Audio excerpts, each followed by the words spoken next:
Why am I saying that you're vibrating at the same frequency as narcissistic people? That's why you are like a trauma bonded with them, or you're just surrounded by narcissistic people, is because they have the same core wound or core wounds just like you, but the way they approach those wounds is different from you. Like it's a complete opposite. For example, if they're feeling inadequate, they're going to overcompensate that feeling by putting others down and trying to feel themselves better, or by putting themselves on a pedestal and expecting others to bow to their knees. So that those are just overcompensation tactics, but the core wound is the same as yours, feeling inadequate.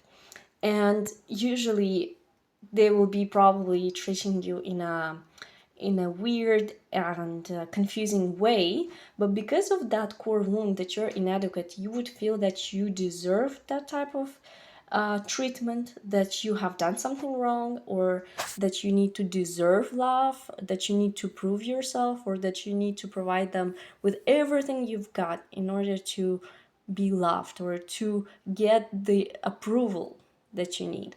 And that's why usually you're a vibration match if you're surrounded by narcissistic people, because the core wound or wounds are kind of the same. Narcissistic people have learned that that the only way to survive those wounds is by being violent, is by using people, is by detaching from their pain.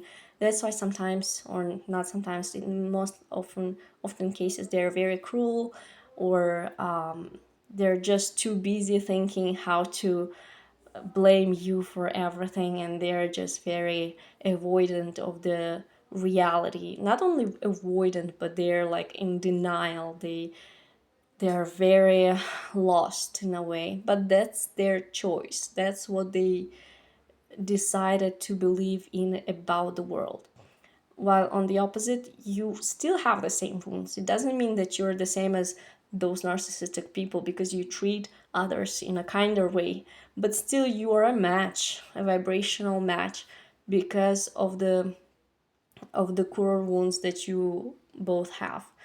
For example, if you were brought up in a loving family and you knew, you had a firm sense of yourself, that you're loved, that you deserve to be respected, that you deserve to be, I don't know, loved, that you don't have to earn love, that you're simply loved and appreciated by the people around you, those people that are narcissistic would just simply confuse you, and you would just think, okay, even if I hurt them or even if I wasn't nice to them, I'm really sorry.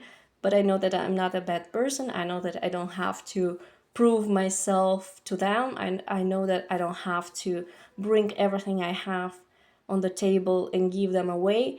I know who I am. I know that I'm loved. I have people around me who love me, who respect me. And I'll just try to distance myself from this person. I don't know if I hurt this person. Maybe I did. I'm really sorry. But I bet I just distance myself from them.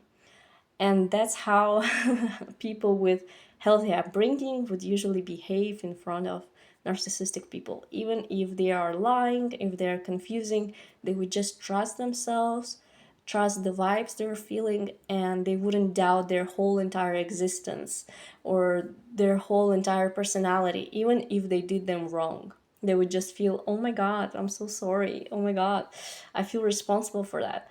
But still, the way they are treating me kind of gives me an ick. So I'll probably stay away from them.